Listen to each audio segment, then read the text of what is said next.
Vážení, keďže na Slovensku zažívame najväčší kultúrny rozmach za všetky 3 desaťročia, čo naša republika samostatne existuje, a to napríklad novým semaforom v Dubravke, alebo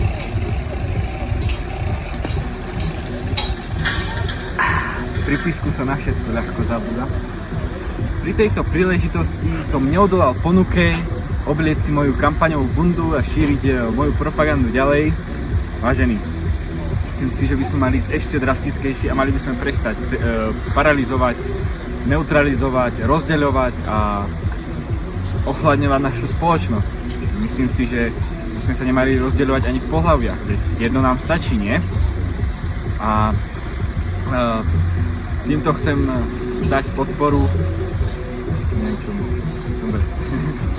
väčšina odborníkov na kultúru väčšinou natáčajú v rakúskych Alpách, tak ja som si povedal, že dám laťku trošku vyššie a som originál v Andách. Je tu trošku väčší adrenalín, lebo tu mám aj vyňatú sopku. Novať problematikám v kultúre aj naďalej. Salut. Tak čo, vážení? Bude sranda. Nebude sranda.